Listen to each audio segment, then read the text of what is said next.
Welcome back to the Pair Program. I'm your host, Tim Winkler, joined by my co-host, Sean Leahy. Sean, it's that time of year where holidays full swing. Got the coworkers, for those that are in office, that are either loving, hearing their office mates kind of cranking up some Christmas music, or they're ready to sabotage their laptops if they hear like Wham! Last Christmas One More Time. So I took it upon myself to highlight a couple of data points from my daily newsletter. I listened to the Morning Brew, and they were talking about which Christmas songs were, the most popular. So I'll rattle off the top three. But before I do so, I've got to ask, what's kind of like your go-to Christmas song or album during this time of year?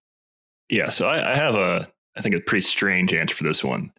The direct answer is it's a song called "Driving Home for Christmas" by an English or British musician named Michael Rea. I think is how you say his last name. It might be Ray, but Rea.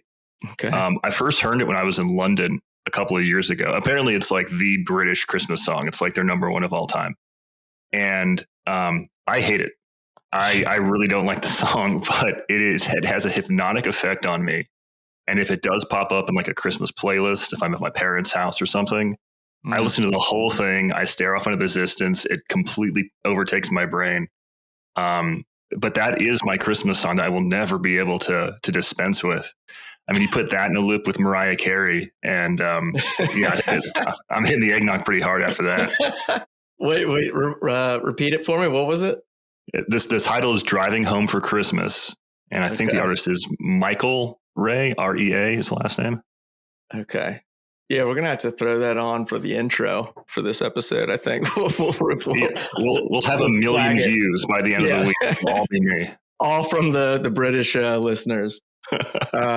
That's solid. Yeah, I wasn't expecting that. A little wild card answer. I'm going to go with the Carpenters Christmas album. It's one that just kind of special for me. My parents would always have that on the background on Christmas morning. So that tracks, yeah, a little bit of a throwback, but you're spot on with one of the top three. So yeah, Mariah Carey, All I Want for Christmas, and then you've got the classic from Brenda Lee, Rocking Around the Christmas Tree, and then of course Wham!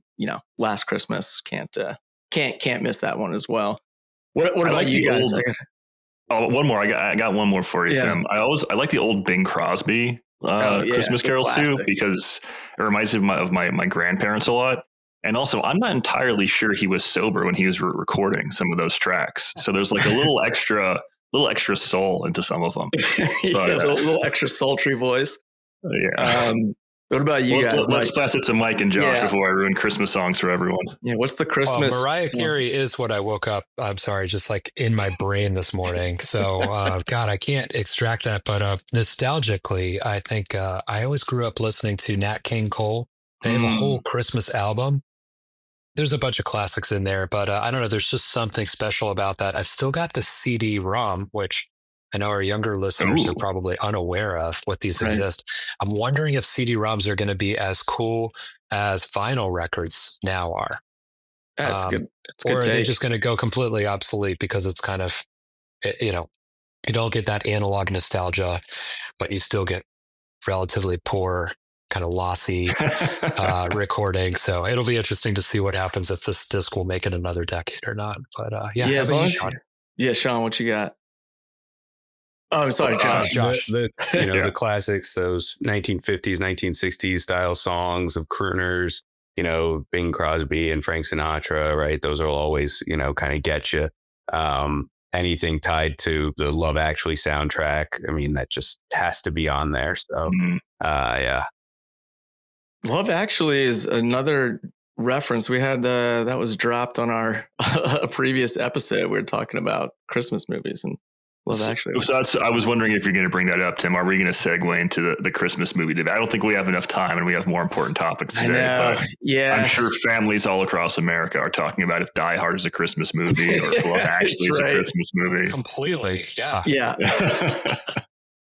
Yeah, we'll transition from Love Actually and talk a little bit more about what we're actually going to be tackling today. So today we're going to be focused in on one founder who's coming out of a defense startup called Aventra. just emerged from stealth with a wild idea, which is attaching a guidance and airframe to small munitions, loft them on a balloon to stratosphere and glide them hundreds of miles. It's called the Piranha, designed to be low cost, modular, and able to operate in GPS denied environments.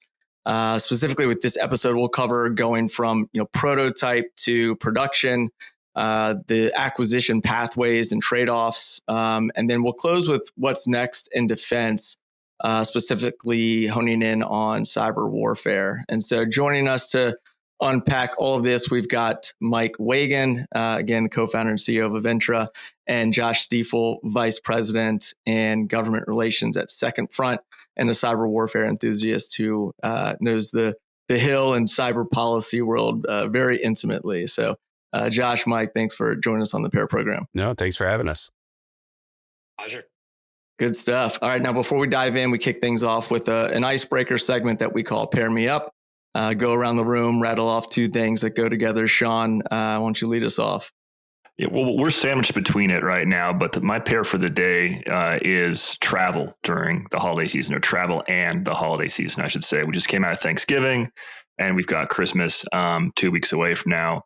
And I'm sure everyone has a really good travel, either horror story or maybe even a pretty good Christmas journey story. I remember when I was in college, I went to school in New York City, and I would often take the bus down after finals to get home.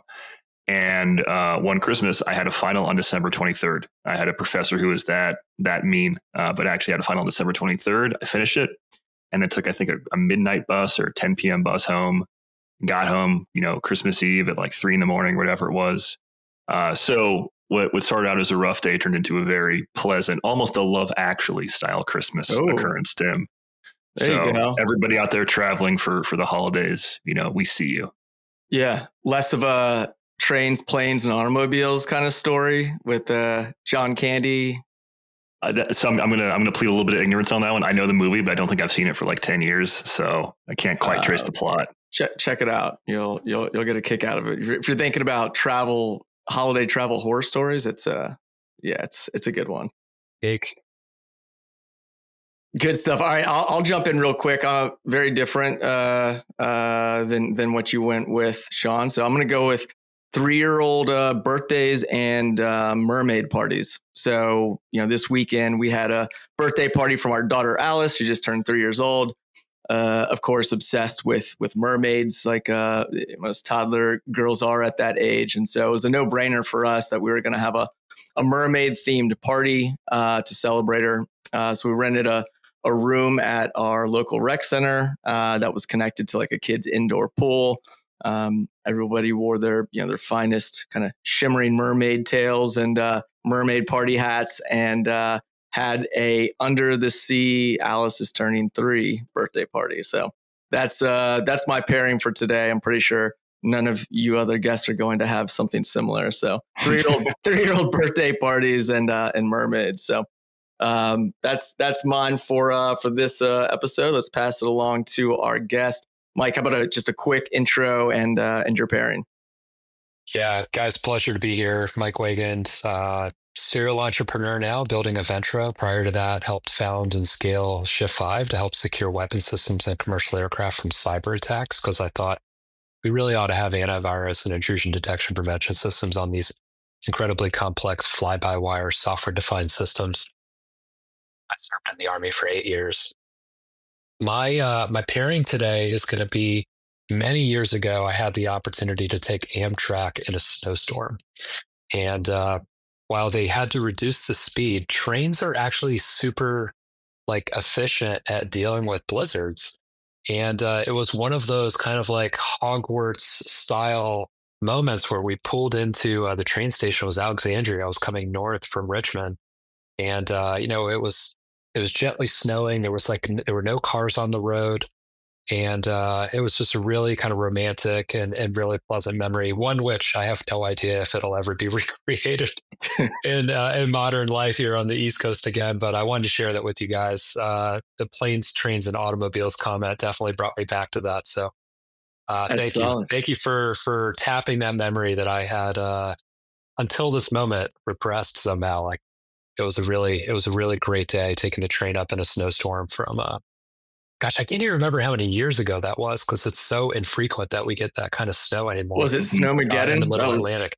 It might snow. have been Snowmageddon's. Yeah, I remember 95 being shut down, or maybe that was a different snowstorm. I don't know. Things are Yeah, merging together, but yeah. that's Let's hear that's from solid. Josh though. Yeah, Josh, quick intro and your pairing. Yeah, Josh Stiefel. Thank you so much for having me here. I am Vice President of Government Relations for Second Front, a public benefit software security firm. Prior to this, I spent 7 years in the legislative branch where I oversaw cyber warfare activities at the House Armed Services Committee.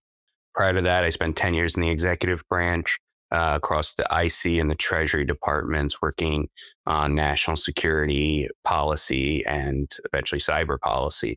And somewhere along the lines, I figured I had some time on my hands and also joined the Navy as a reserve officer. So have that in my wheelhouse as well. Pairing wise, it's cold out. Everyone, loves to just stay bundled up and be indoors and be cozy, but I love to be outside. I'm walking around often with a podcast on, and I'm not paying attention at all, but I do some of my best thinking when I'm listening to some random subject, but freezing and just being outdoors and seeing my breath. And so it's a little bit of a dichotomy, a little bit of a paradox, but I do my best big thinking when I'm listening to some random person talk about wildly historical and antiquated subject matters. That's solid. You're the only one out there walking right now. It is freezing right now. what's a podcast aside from the pair program, of course, that you're tuning into? There's a few that I'm really enjoying right now. There's the history of the Cold War, which is fantastic. There's another one by this Spyscape Studios that I really like, sort of firsthand historical tales about spycraft around the world. Very cool. Yeah, the history of the Cold War. That sounds like it's pretty deep. Yeah, you gotta be in some cold weather to kind of hear that one through. Good stuff. All right, well, good pairings all around. Let's transition into the heart of the conversation here. So, as a reminder, we'll cover three main things. This kind of practical jump from prototype to production for a capability like the Piranha, for example. Some of the different acquisition and policy pathways that will allow low cost strike to get in the hands of operators, and then let's look forward into some structural changes. I definitely want to tap Josh your thoughts when we think about the cyber force at large and what you're anticipating, budgets, new service posture, all that fun stuff as well. But I want to start with you, Mike. Why don't you tell us a little bit about the origin story with Aventra and how you kind of took Piranha from prototype into production. Yeah, thanks, Tim. I left Shift 5 last summer and found myself with some time. I found myself a man of leisure, which was a really cool title for a few weeks there. Got a chance to work out every day, like get healthy. And quickly, like when you make friends with folks like Josh and stay plugged into kind of the national security circles, like there are infinite problems to be solved. And so one day this problem finds me, a retiring military attaché. I grab a bagel with him, and he tells me about this challenge of long range, ultra low cost, what he described as mass affordable fires capabilities. Like, what do nations reach for in the second or the third week of conflict when you've kind of shot all of your precision guided, really expensive munitions and you're scraping the bottom of the barrel and you need something for like harassment fire? You need something for long range bombardment. And it's got me thinking about, just manufacturing in America. The reindustrialized movement was kind of early afoot. I'm following some exciting people on Twitter, on X at that time. And I thought to myself, like, wow, my entire career up until this point, I've focused on building teams that were software oriented and software products. But my heart's passion has usually been at the intersection of software and hardware to build like durable goods. And so I was searching for like a adjacent industry or even a business idea within an industry that I understood already. And I had a lot of experience in defense tech. My entire life has been in defense. So I thought, wow, like this is a really interesting economic, manufacturing, and doctrinal problem. And the doctrinal issue is really interesting. Let me just provide a little background on what bombardment or harassment fires means from an Army guy's perspective, because I was former infantry, and at one point, I think I knew, like in Ranger School, how to call a fire mission in. There's probably like a YouTube explanation of this in 60 seconds, so I'll try not to abort it too bad. But generally, like when you're just doing a harassment fire mission where you're trying to like keep guys awake in like a trench because shell shock and the psychological impact of that is real. You're going to have like a gun line that has pre-registered targets, and they're kind of randomly going to just lob a couple shells over there, keep people on their toes, keep people awake. They might do that against like, you know, high-speed avenues of approach, intersections, assembly areas in the rear, et cetera. But you can only do these kinds of missions when you can range them with tubed artillery. You can't do this with rockets or missiles because that stuff's too expensive on a per shot basis, right? Commanders kind of hoard those really powerful arrows when they've got like a really juicy target that comes up on the intel and kind of the fire's priority list. So what if for a second we could reimagine artillery fire? And you could extend a medium caliber or heavy caliber mortar team for maybe like 6.5 or 14 kilometers maximum range. That's not very far, right? What if we could enable those same guys, Marines and soldiers, to shoot like 3,000 miles at about the same price point? Like, whoa, that would that would like throw a whole bunch of doctrine right out the window.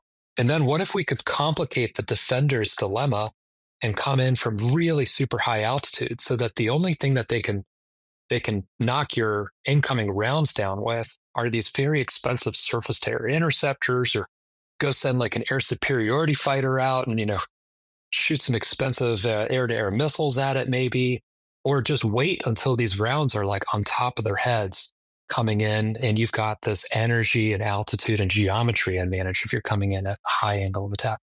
So I was like, all right, well, that's interesting economically, doctrinally. How can this be done at a price point that is an order of magnitude or two less than these precision guided munitions? Think Tomahawk, right? Think Storm Shadows.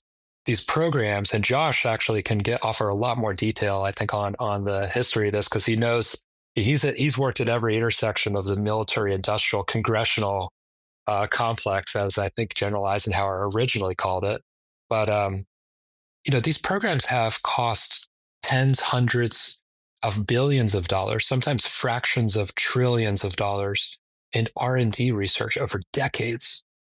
And when you amortize that cost in, the per cost of like a Tomahawk missile is not whatever the sticker price is that Congress buys them at every year, but it's actually like 30 to like $80 million. Plus you need either like $1 billion submarine to launch those things or a $250 million, destroyer. And then you got protection issues for those deployment platforms. But if you can extend range so that you can fire from sanctuary, you're like upending the game. But put your physics hat on, because physics is really the only limitation to implementing ideas, right? Well, how do you solve the energy problem? How do you get from point A to point B over these distances with as little mass, aka dollar inputs, as possible? And I thought, wow, you know what? Some really cool research has been done over the last 15 years with steerable high altitude balloons.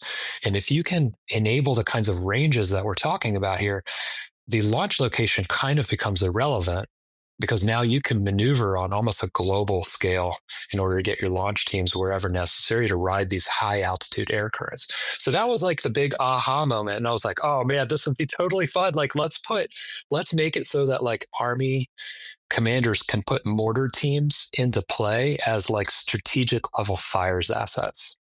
And then what could that do? What kind of problems could that solve? And this is actually where I kind of want to pass off to Josh, because I think he can fill in more of that side of it. But that was the original idea for the Piranha Like all things too, you just start because I'm bored. I'm tooling around in my garage, and I build a prototype, and some people show up, and then I quickly sell 3, and then the next month like 8, and then 10, 30, and now we've got a venture-backed business here where we're scaling and trying to figure out how to increase that manufacturing capacity from like 100 a month to like 400 a month. So we're learning as we go through these different growth curves, and it's a really exciting problem to be solving these very difficult challenges because manufacturing in America is challenging, and I'd love to explore some of those some of the scars that we've accumulated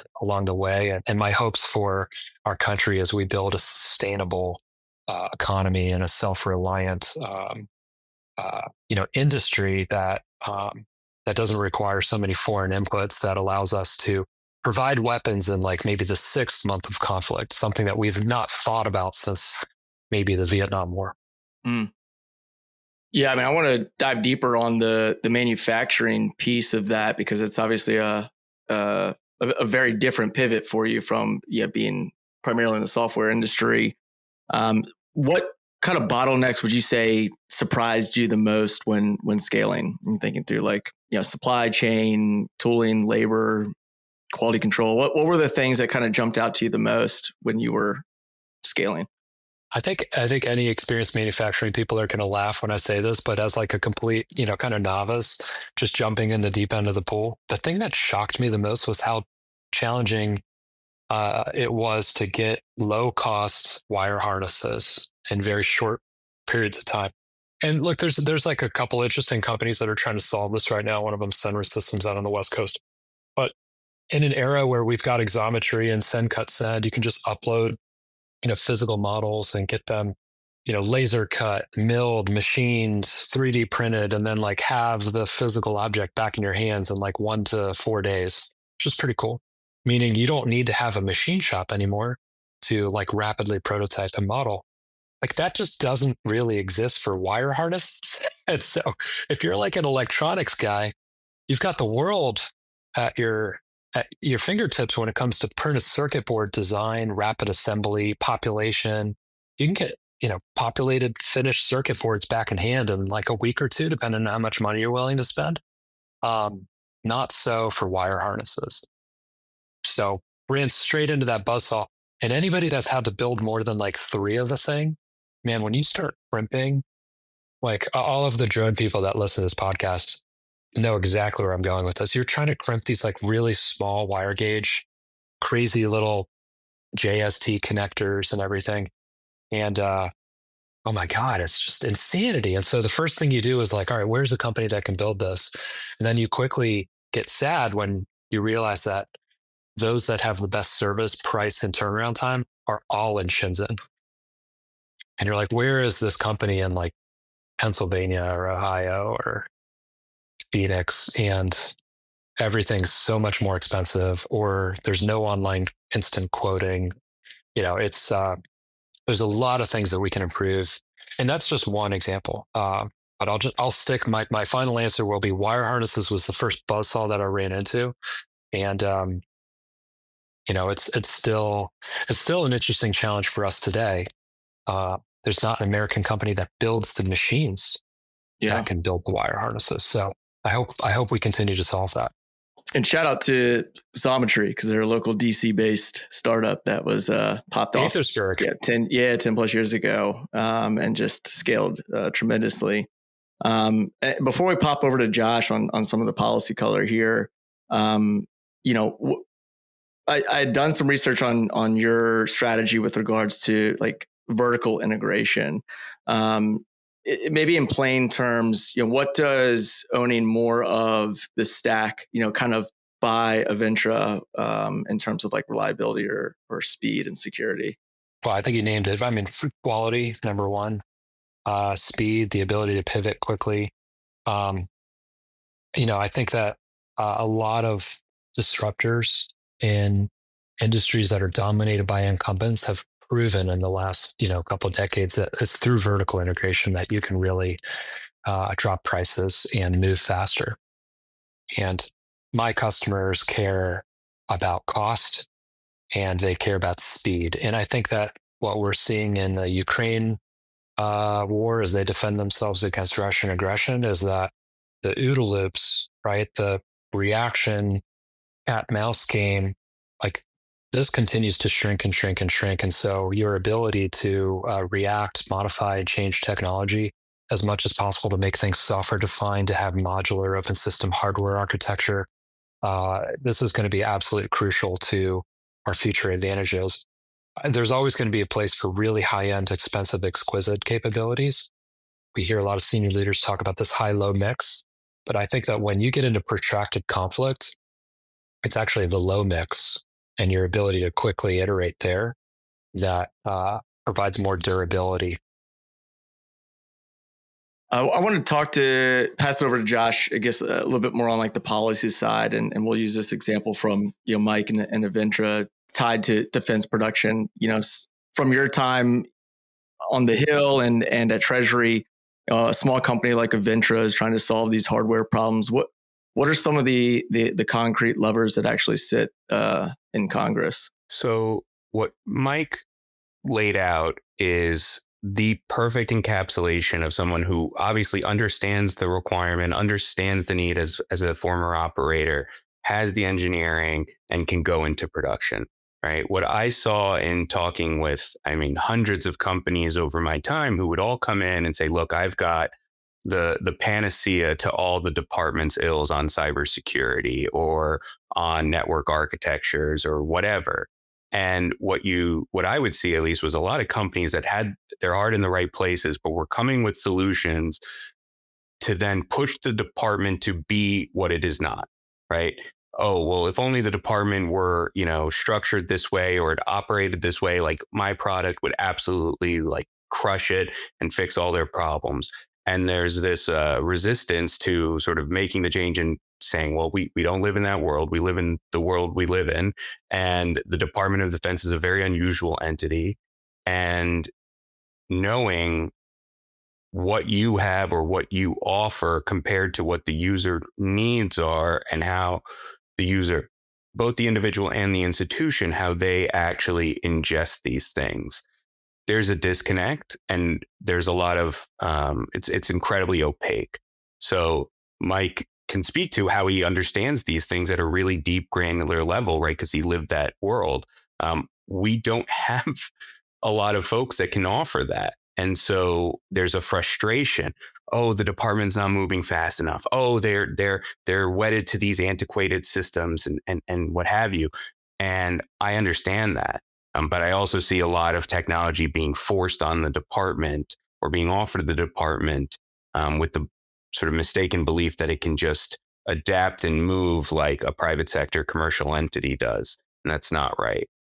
The Department of Defense is the most common mistake I would offer is the Department of Defense or the Department of War is talked about like it's a unitary actor, right? The department, right? It is not. Imagine it is a constellation of thousands of stars. It is a constellation of components and organizations, institutions, services, field activities, and agencies. And you can't say that, it all moves and exhibits these attributes. It doesn't. There's incredible idiosyncrasies to every little one. And so, I'm getting into the defense business. What does that mean? Right? Like it's just really hard. Mike can tell you exactly who his customer is going to be and who he's, proposing, operationalize the tech he's developing. A lot of people just say, well, I'm going to talk to the Pentagon. It's really big and it's really hard to understand. And so that disconnect is something I always want to offer as much clarity towards as possible, because I think it's at the root of some of the biggest frustrations, both in the government, on the government side and on the industry side. So Josh, let's kind of push that thread further a little bit, which is let's say that you're like Mike, but nowhere near as intelligent or well versed in how the government, how DoD or a subcomponent buys. But you're an entrepreneur and you've booked a demo or a briefing with somebody. From your experience, what can really change or move a demo forward from, that was kind of cool, interesting demonstration of technology, to something where a government buyer actually has kind of a real interest and a vested interest in maybe exploring more where that capability could go. Because I think a really common thing, especially in the past 5 or so years, as defense tech has kind of had a renaissance, is that you'll have founders and small companies from non-defense backgrounds who get that first meeting, and there's some it goes well, sort of, but there isn't that follow through. What have you seen? What have been some patterns of success that you've seen when you have that first encounter with industry? So imagine, right, like doing business with the department. The department is a castle, right? And it's incredibly well defended and very hard to penetrate and very hard to get into that, but once you're in it, you're safe, right? I think that the two sort of easiest points to get through, right, is typically Special Operations Command and the Space Force. I think that they have a very proactive approach to acquisition that the other services always either look towards or lean on in order to make it right. But that is to say that there's a lot of different programs, whether it's SIBRs and SITRs and small business, Office of Strategic Capital. There's all these avenues of ingress, but it's the follow through from sort of initial meeting to follow on meeting to contract discussion that becomes sort of a stumbling block, from my understanding, from what I've seen. And I think it starts with, what is it that you're offering, and is it grounded in what the user requires? Because you get people who are excited that their product got someone in government interested enough to sit down and do a demo. Okay, but do you know that it's actually something that can be sort of absorbed by the institution? But I think it's that, demystifying this ecosystem to the maximum extent to know, is what I'm offering something that's, of interest to the user, to the community I'm talking to? And that's not a given. So let me rephrase that question kind of for Mike, but I'm interested in the same thing, which is, was there an aha moment for you when you really figured out, like, oh, what I'm selling has a real, it meets a real requirement, it meets a real need on the other side? I know that you had some insight into that because of your former experience and whatnot, but in that first, you mentioned, selling your first couple of kits in a month. Was there a specific moment where you were like, hey, there's something real here, and I can tell because of the feedback I'm receiving? So I think what I've learned as a, having been around the merry-go-round once before, I actually spent the first 6 months before we really had a formal company and decided to take this all the way, trying to convince myself that this was not a winner. And I think taking that contrarian perspective and trying to figure out what are all of the ways that this will fail, either in the go-to-market motion or with the technology or with the economics or with the scaling or whatever, and just convince myself that, like, I needed to go find a different problem. In this case, I consider it luck, actually, that I found a problem very early on, where the more investigation that we did, the more we found that this solved a real issue. But everything that Josh said, it evokes these really deep emotions in me, because I've seen countless examples of what he's described. When he mentioned, like, oh yeah, we're going to go take a meeting, like, in my mind, like, it's like sales guys skipping along the yellow brick road, to go see the Wizard of Oz, and you're just like, oh my God, there's different levels of this game, right? So level one is, and here's practical advice for anybody considering building something to help our nation and allies defend itself. Level one is there a documented or published requirement? If there's not, then you're in a completely different motion. You're in, like, create a market territory. Defense is already probably the hardest. It is certainly the most regulated industry on the planet, but invent new market is the hardest version of that game, right? This is playing on, like, extreme boss mode, if you follow my computer game analogy. So, like, is there a requirement or not? If there's not a requirement, you're probably too early. There should be some requirements out there. And by the way, all the good requirements are classified. So you got to figure out yourself, how are you going How are you going to find out what those are? Because they're definitely not hanging out on like SAM.gov. But it starts with, if you're not reading the National Defense Strategy and the service strategies and the R&D strategies, like you got to go read these white papers and read a couple back so you can kind of understand and see the big trends and then what are like micro trends within that. Start with all of that. I think Josh and his peers, when Josh was on the Hill, he probably wished that like more industry would actually read and understand that and be able to communicate that back up. Because seriously, there's some really, really good like market and product advice in that. But then, the next level of the game is if you know that you're providing a solution to a problem that requires a material solution and not a non-material solution. Because there's a lot of problems in the military that can be solved with, policy or training changes. And then, poof, you just spent your life working on a product and they made a policy or a training change and they figured out how to like accomplish their mission without your new widget. You're out of luck, right? You just wasted all of that life and capital defending the new thing. But if you've got something that, where there's a requirement or there's an opportunity and a new material solution is warranted, then I think the next level of the game is to look at, and by the way, use the military's own frameworks and concepts here. If you're coming from the outside and you have the opinion that like the military doesn't know how to build or buy or research stuff, you really ought to read some history books and appreciate that the vast majority of like material invention, the military has been intimately involved in designing over like all of millennia, up until really very recently when we've had private capital come in and build stuff maybe pre-requirement or pre-military investment dollars being delivered. So there's, if you're going to sell to the Army, there's a book that you got to read. It's got a hilarious name. It's called How the Army Runs, HTAR. I think it's like mandatory reading for every lieutenant colonel in the Army when they go to their advanced schooling. But it's available online as a PDF, and you can read the sections in it where they talk about how they create new organizations, how they identify new capability gaps, right? Understand the military and the service level policies and processes. And so I'll simplify, moving up again, another kind of level on your game is to understand this framework called .mil-PF TechP. By the way, you need to embrace acronyms. Just suck it up. Just embrace them, right?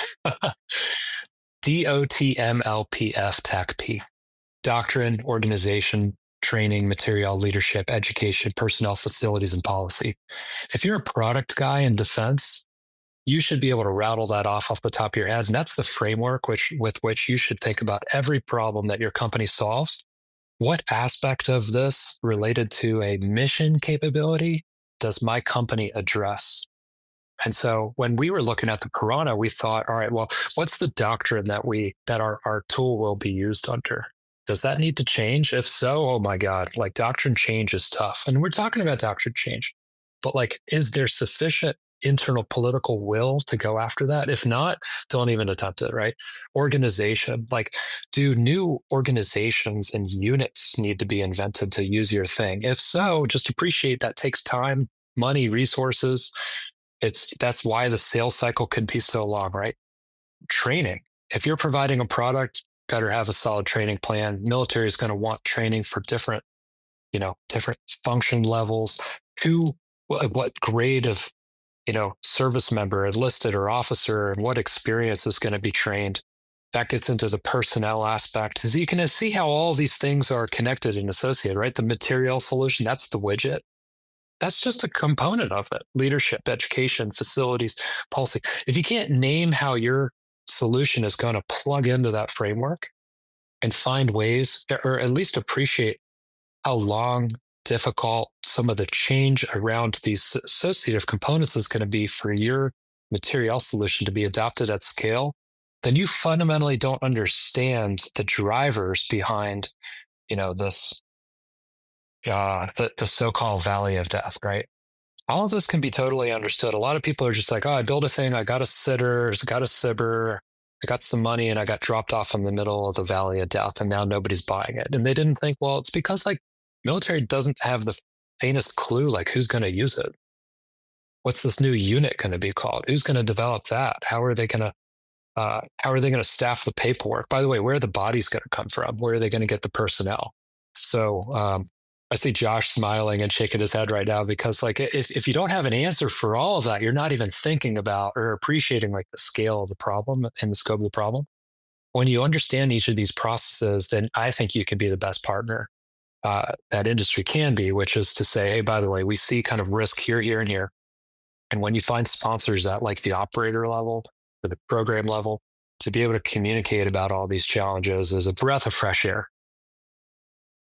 For a capability like Piranha, what were the kind of acquisition pathways that you felt like moved the needle the fastest? Because I think listening to a former episode that you were on, you said I'm off the bat not going down the cyber path. What was it? Why specifically? And then what was it for you? OTAs or what was it that kind of moved the needle for the Piranha capability?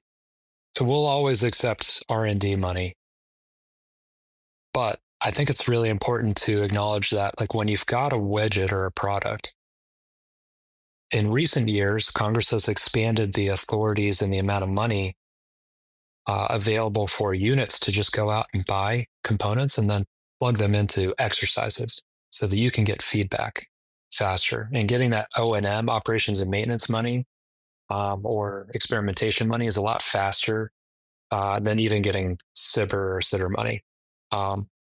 And so we thought, all right, well, let's take a look at that. I followed Josh's advice to a T. We first went because we had a tool that maybe had some soft use cases. We went to some soft units and they said, yep, hey, actually this solves some potential needs that we have. We'd like to experiment. It's very easy for them to, cut very small checks, but those very small checks enable you to get operator feedback. And the soft and the Space Force community are exceptionally good at giving you, at like communicating with industry. They I don't know what it is, but as somewhere maybe in like special forces training, somewhere in that, like, how do we engage with, with like host nation forces or something like that? They learn how to talk like to industry. And so it's easier to get feedback. They're also brutal about sharing with you what works and doesn't work, because at the end of the day, like, they are, they don't hold back. I'll just leave it there. So we kind of started there, got some initial product feedback, and then kind of grew it. But there's all kinds of new authorities and acquisition pathways that are coming down. I think the CIBR program is fantastic, but I would love to see the transition rates increase. And I know there's a bit of a fight in Congress going on about this. And I really think that companies should be capped on the number of CIBRs that they get and be able to demonstrate that they can transition them. And it should be a pretty low number, by the way, because there are too many companies, I think, that are siphoning dollars out of potential new entrants that really just want to get into, the O&M game. And we need to do less R&D, more delivery. So maybe even repurposing some of those CIBR dollars to help bridging companies that are trying to get into program dollars is a policy concept worth exploring. But yeah, that was some of our initial approach, and some of that's informed by our prior experience. But I think a lot has changed in the last 2 years, and anybody that doesn't acknowledge that, I don't think is watching the news, reading, and talking to people in the industry, because it's a very exciting time to be in the industry. And my hat is off to the current leadership with everything that they've done to build industry and try to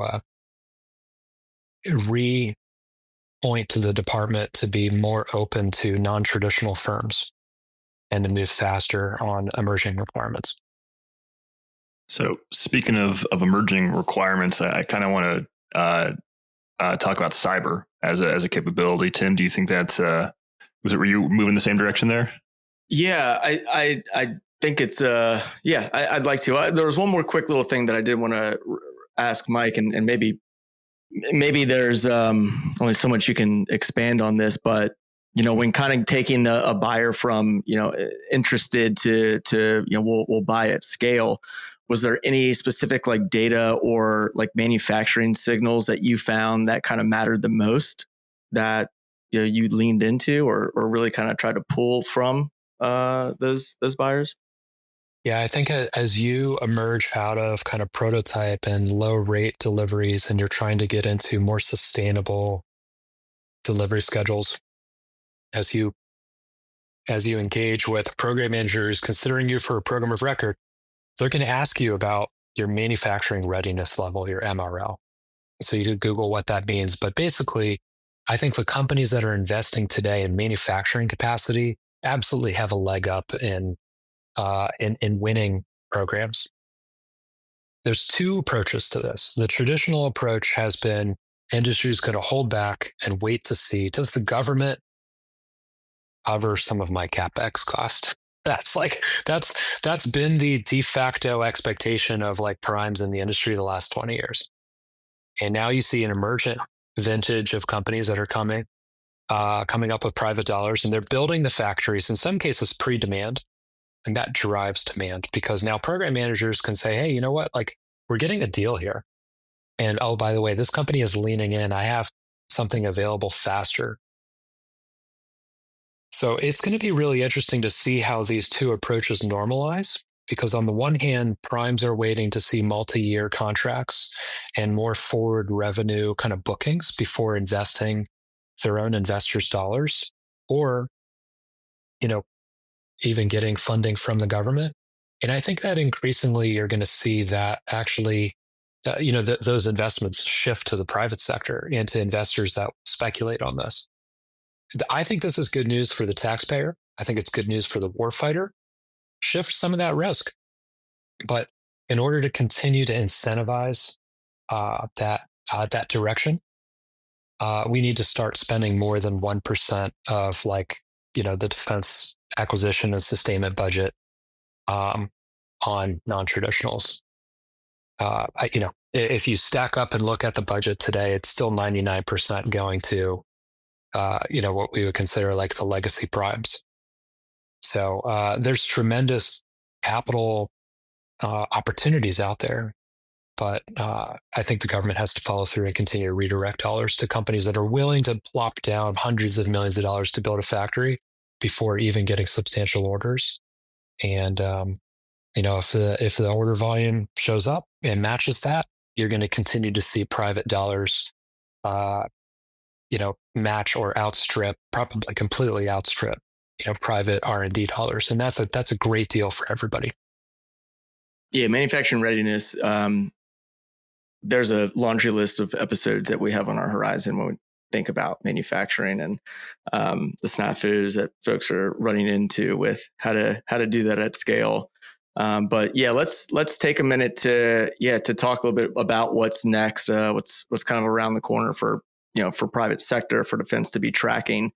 Sean, you can lead it in. I know that Josh and I, we talked a little bit about this on our discovery call, about some of those interesting comparisons that you made to what the space industry looked like in 2018, what it looks like today, the creation of the Space Force, of course, and then taking that and let's comparing that to where we're at right now within cyber warfare and the cyber force. So, Sean, you can kind of lead off on that. Tim, you set me up well. So, Josh, I just have a couple of questions or a couple of words for you, which is the cyber force.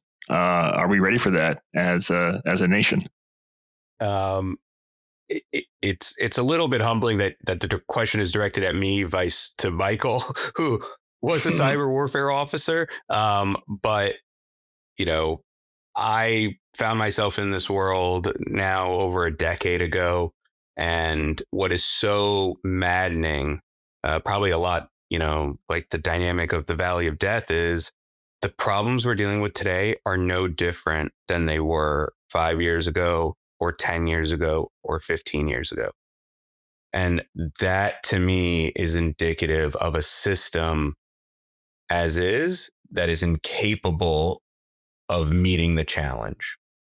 So what happens? What are some of those problems? I gotta follow up real quick. What are some of those problems that haven't gone away or haven't changed in 5, 10, 15 years? Training disparity across the services, promotion rates across the services, readiness, acquisition stumbles and shortfalls, basically everything across what's called OT&E, like organize, train, and equip, everything across that spectrum, we are not where we need to be. And we've been at this for a really long time.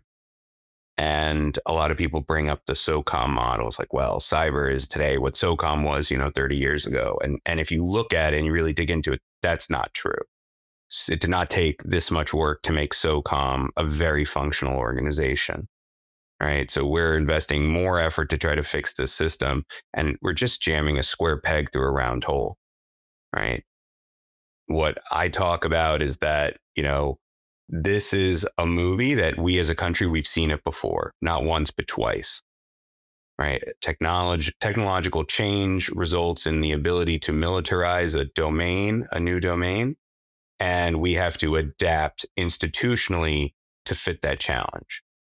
So the Wright brothers, first flight, early 20th century, compare our trajectory to that of, let's say, the UK and the Royal Air Force, right? We waited till 1947 to decide we actually need a dedicated organization to handle what warfighting in this new domain looks like.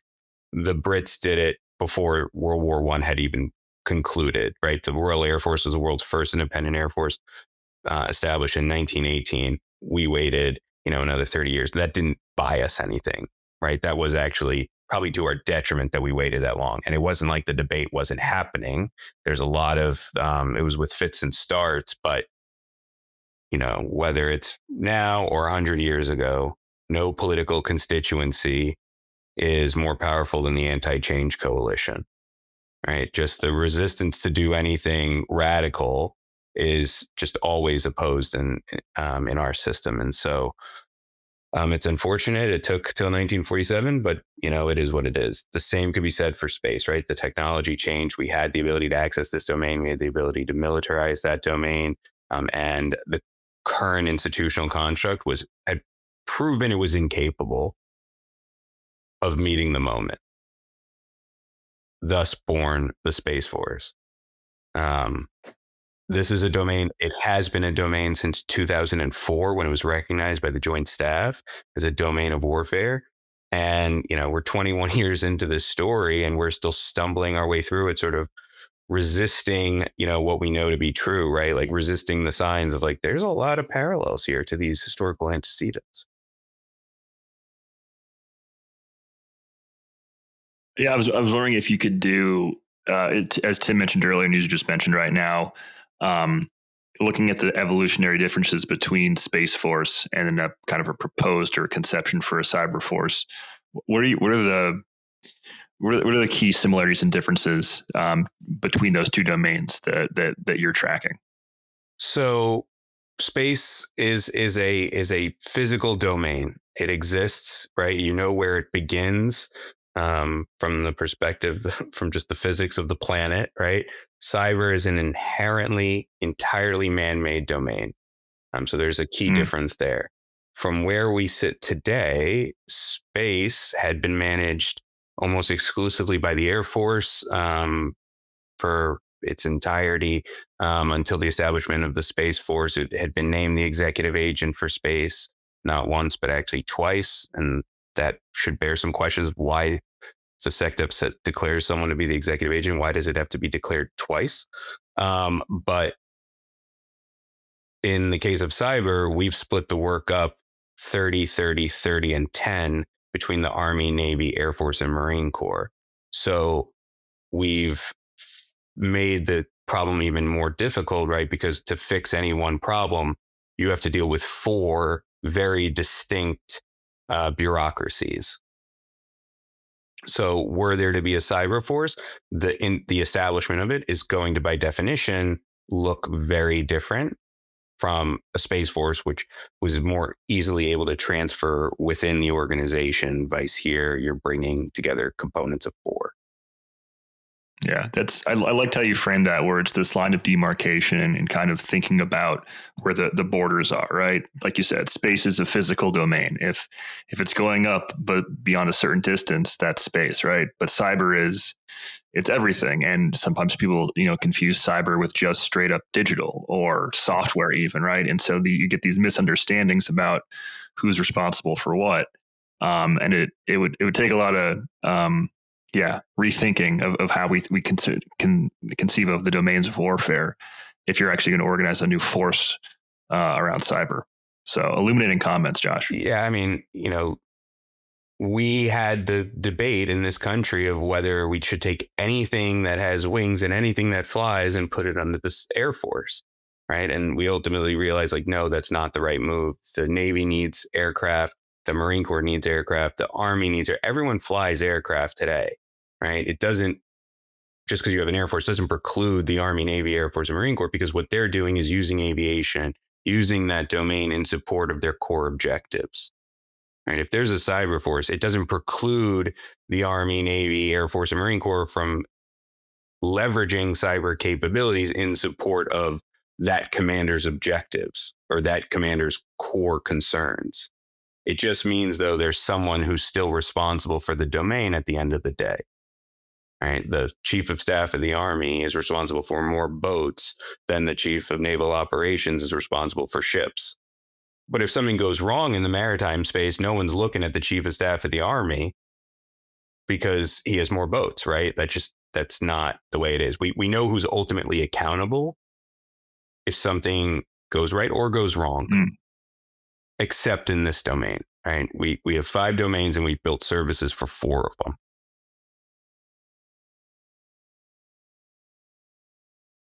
Before we put a bow on this, I've got to hear Mike's perspective on this too, because you kind of called it out. An expert in the space as well. So let's hear it, Mike. What are your thoughts on this? I think expert's pretty generous. Listen, I support a cyber force to be stood up, or cyber service to be stood up. Correction. I think that the way that you implement that immediately is to take the cyber national mission force, which Josh can explain in more detail. Take that. That's the core right there. They provide your core level kind of offensive, focused on adversary activity. And then you pull in the majority, but not all, of the services, offensive and defensive cyber teams. And then you leave all of the signal, communication support activities with the services, because each has to be responsible for their own telecommunications and networking, et cetera. And you leave DISA, the Defense Intelligence, help me out, Josh. Information Systems Agency. Yes. Leave them alone to continue to provide, high-speed links. They're basically the mega ISP, right, for the department. But I think that you have a elite, this is going to be small, right? Probably less than 10,000 person cyber force that you turn to when you need offensive or nation level, kind of defensive activities. And those are the ones that you look to, when you need joint effects. Those are the ones that, a COCOM commander turns to when they need a problem solved in this domain. The services have to defend themselves. You leave that the way that it was, the way that it's always been. But I think it allows the training and the organizational problems that, in my humble and very, kind of narrow view as a junior officer within the service, and then as just a civilian on the outside, I think that it gives us a chance for an independent identity to be formed and for there to be better accountability and better responsibility, a cleaner responsibility line, which ultimately is what I heard Josh communicating, that there's not clear, what's the business term for it? There's not like a clear RACI, responsible, accountable, consulted, like who's the responsible and accountable party at the end of the day. And then if I were king for a day too, I would really lean on these guys to focus offensive capabilities in ways that create physical impacts in the world, because it's super frustrating to me that, when I hear anecdotes about a lot of resources being spent to, create some type of information objective, when at the end of the day, right, the military departments are all about using force to affect military outcomes. Sure, we have information warfare, other countries call propaganda, right? Every military and nation has those, but that's, in my mind, not what the cyber forces are stood up to do. The way that you earn the seat at the big table is by blowing something up or killing somebody, which is terrible to say, but I'll be explicitly blunt that that's what our military does. We use force to affect violence on people to accomplish political objectives. That is what they exist to do. And I'm a peace through strength guy, right? I am a pacifist. I want there to be peace on earth, but I also believe that, the human condition is flawed.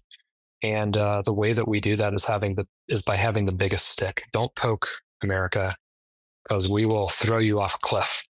But and I think the cyber guys need to, um, take a look at like where a lot of the offensive investments are. I've been out for a very long time, so I hope that I'm just like woefully under appreciative of where the investments have been. But I'd like to see them affecting more physical outcomes on battlefields. So pray that I don't become a cyber secretary someday, because that'll be where all my focus is at. Yeah, sounds like a full blown episode that needs to be created for us to dive deeper into this. But I wanted to kind of put a bow on the main conversation, but prior to leading into our final segment, I did want to make sure, Mike, a couple of just quick hits on Aventra. Talk to us a little bit about some funding, headcount, where you're at, and what's on the horizon. Yeah, Tim, I wanted to see how capital efficient we could be. So we did some overseas deliveries and tests and kind of came away in April with this conviction that we had to bring this solution into the world, and then build the counters to it, which is really exciting. So that's the future of the business, is actually countering armed, stratospheric warhead at an order of magnitude lower costs than what can be done today. So we raised $3 million from Lavrock. Super appreciative to have Alex Poland on our board and Jim Hunt's support. We've taken that $3 million and we've done twice as much revenue and bookings in the last 6 months. So the company is about 7 months old. So pretty exciting growth, especially in the first 2 quarters of a company to do that much in defense is something I'm really proud about.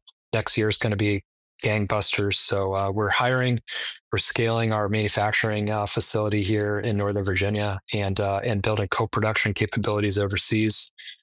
We've got a satellite office coming along in Colorado, and it's a pretty exciting time. So I'll leave it there. We are not fundraising to the VCs tuning in, but because all of our cash needs are met. But we will, I think, when certain plans get refined, probably go out and raise a pretty exciting round to just double down on success. Awesome. A key aspect of this, and I'll mention this because Josh is here and a whole bunch of the leadership are friends. The defense tech circle is small. Big thing that we're excited about is our developments in the software arena and working with Second Front in order to get that stuff certified through IATT and ATO. So these are cyber terms, meaning that the department can use our software. So I'm really excited about the platform that they provide. So Josh, sorry, unpaid plug for you guys, but give Tyler my best. Love the whole team over there. Yeah, Second Front's been a long time friend of the podcast. We've had Enrique, TJ. I think Tyler's probably he's one that we're going to be tracking down to join us at some point too. But Josh, maybe give us a little bit of what's on the horizon over at Second Front as well. Yeah, I mean, Mike did the perfect tee up for me. Every company, if they want to work with the department, needs to have an ATO in order to get their application, get their product into the department, into the user community. And that's all Second Front is dedicated to doing, right? Is helping accelerate ATO delivery and accreditation to ensure technology is moving as fast as possible. And that's what's really exciting to me. It's like, hey, every company needs electricity to operate, right? Okay, every company needs an ATO. So if we're doing well, that means the ecosystem is doing well. And so it's just really exciting to be part of this group. That's awesome.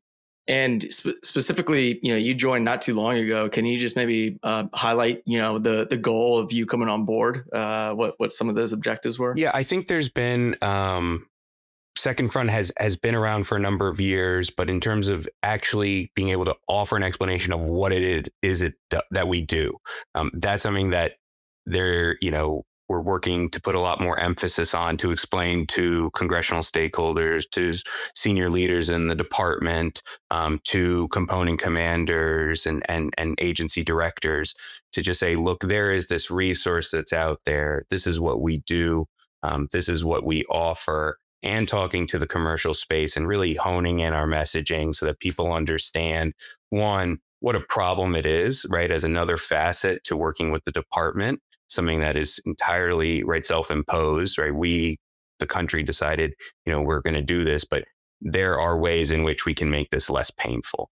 And so accelerating the ATO process is one of those ways. There's technical challenges of people building out solutions that help the war fighter, but the administrative burden, like let someone who specializes in that, let them take that over for you.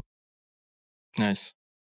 Good stuff. Yeah, we'll continue to track the growth of both Aventra and Second Front going into next year. Appreciate the mission behind both those companies. And we're going to wrap with our final segment. It's a fun one. It's called the 5-second scramble. It's basically rapid fire Q&A. Try to give us the first thing that comes to mind.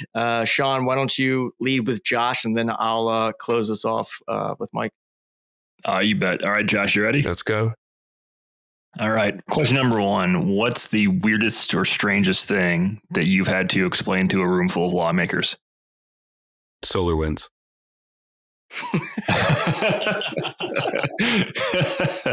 the software or the breach that occurred with the incident, yes. Or both? Yeah, the incident. Yeah, the incident. I can only imagine. Wow. Thank you for doing that work. All right. What's one piece of legislation that everyone misunderstands? And let's scope that to defense or intelligence for the sake of this podcast. The delineation and the distinction between an authorization and an appropriation, right? Why do we have both? What is the difference between one or the other? People conflate them all the time. Hopefully the National Defense Authorization Act is going to get passed by the Senate very shortly, right? That does not come with any money in any account anywhere. So it's very different, but it's something that remains persistently confusing for a lot of folks. Yeah, well said. That is a very, very important one. Just because you have something that made it into the NDAA, you don't have a bag of money like in the mail on the way to you. Yeah. What's the most surprising skill that you've had to learn in your career? Negotiations. Yeah, absolutely. I remarked to someone when I went through grad school, right? I took all these different interesting classes on different subject matters here and there, but the skill I actually relied on the most was what I took out of my negotiations coursework. The skills, the techniques, the tactics that you use, I never thought I would be leaning on that as heavily as I ended up using. Awesome. All right, so those are the hard ones. So now they get a little bit easier, a little more fun. What's the strangest place you've ever had to take an important work call? That's a great. I probably right outside of a Hanukkah party from my college professor's house. It was December of 2019. We were still negotiating NDAA provisions. It was a Sunday night at 8 p.m. and still, I spent probably 35, 40 minutes of the party outside freezing with no jacket on, working through one provision and making sure we could get everyone to good on it. Awesome. If you could automate away one part of your weekly routine, what would it be? And that can be digital or physical. Oh, the laws of physics don't apply here. Calendaring.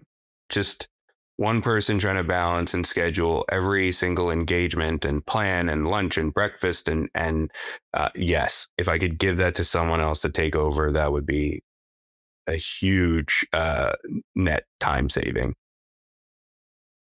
Awesome. And what's one person, living or dead, who you'd love to have a cup of coffee or a beer with?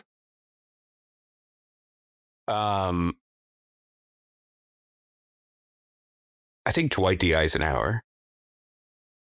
How humble. To ask him why he didn't help us out with the military-industrial complex back when we could, back when we had a chance. A class of military leader that we don't see so often anymore.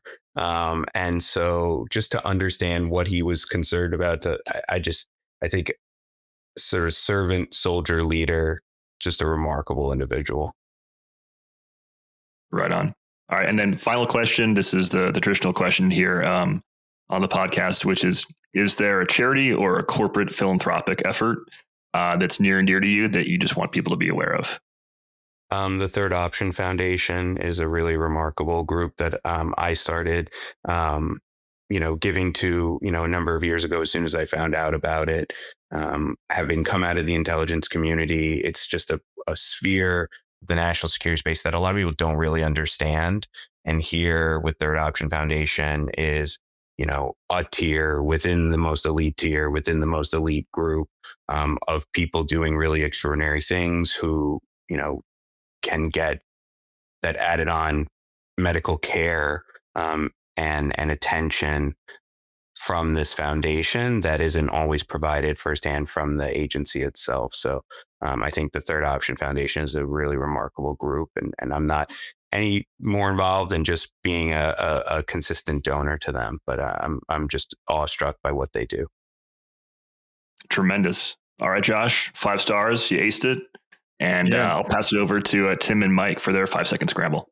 Yeah, well played. Great answers, Josh. All right, Mike, you ready to rock and roll? Let's do it. All right, we'll lead it off with if Aventra were a band, what genre would it play? Oh, man. EDM. I mean, that's all we're pumping in the office the entire time. So Swedish House Mafia specifically. That's fantastic. You kind of referenced it earlier, some healthy hiring on the horizon. What are some of those critical roles that you're hiring for over the next 3 to 6 months? Oh, man, I'm keying up right now. All right, everybody, send me your resumes, mike@aventra.io. We're looking for mechanical, electrical engineering, aerospace engineering. We have some awesome field operations roles. Our field ops and our customer success dudes live on the road. They get to go to the coolest places, very nice places, very not nice places. There's a nice variety of it. Software of all type, full stack. Only people that know how to be aided by AI, please apply. Yeah, I mean, anything that you can think that a budding defense tech firm might be interested in, send us a resume, send me your portfolio. I'd love to talk. Yeah, and we encourage the real humans to apply, not the bots. Keep the humans, the scam profiles out of the mix, please. And North Korean IT workers are not welcome to apply. Yeah, that's right. That's right. We'll avoid those profiles. What's one thing about Aventra's culture that would surprise candidates? Oh, would surprise candidates? I listen, like second time company.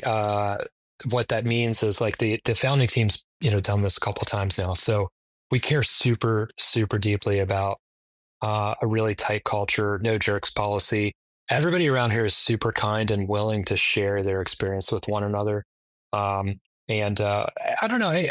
I think if you've been in the startup community for a while, difficult to say what would be unusual, but I mean, at like a 20 to 40 person team, it's still, this is a small like village, right? Everybody knows one another. We all help one another out. Maybe the degree to which we lean into a little bit of cross pollination or cross work role synchronization. Just because you have one particular role doesn't mean that you're not going to work and chase it. Yeah, very cool. What's one of the most surprising skills that you've had to learn as a founder building these guided glider systems? Oh my God, all of it. Where to begin? So I made the mistake of like literally leaving the military and jumping right into entrepreneurship without getting an MBA or anything. So I learned all my mistakes the hard way.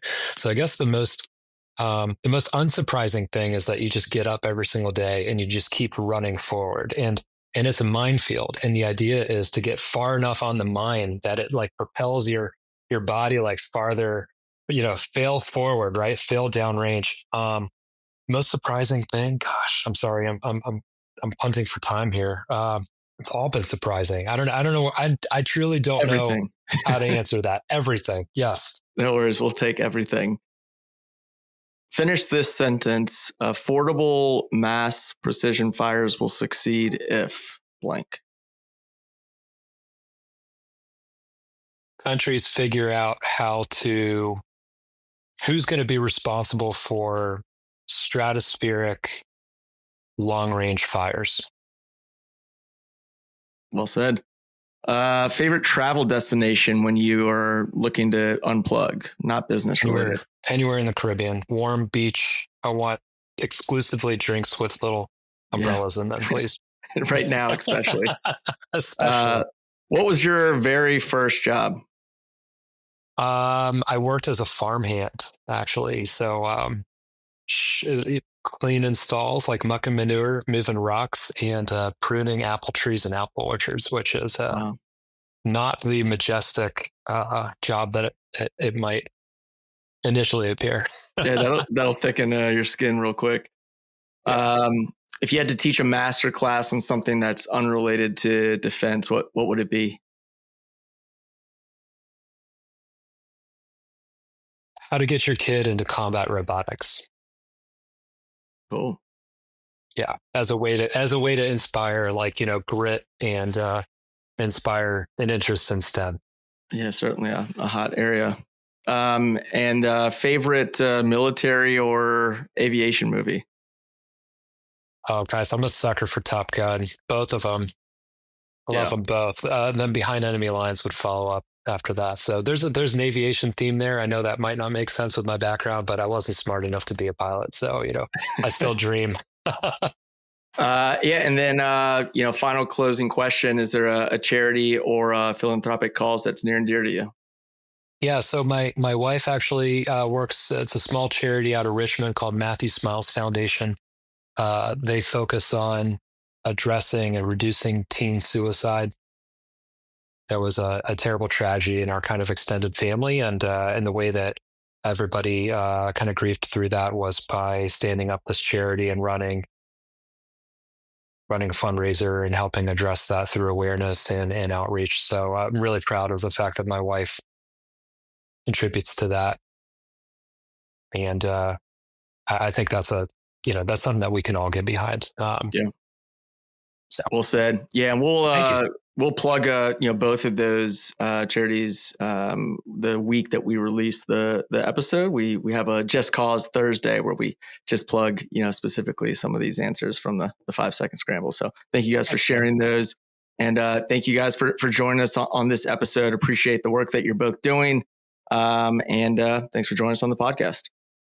Thanks, Tim, Sean. Josh, good to see you. Let me know when you want breakfast on me. Yeah. Oh, I'll join as well. Sean, what do you think about that? No, everybody. Yeah. I'm not doing anything that day. I can be there. Yeah, we'll join you guys. Right? Yeah, we're both local. Yep. Let's do this. All right. We'll close on that note. We'll be at breakfast when this airs. Thank you guys for listening. Thanks, guys.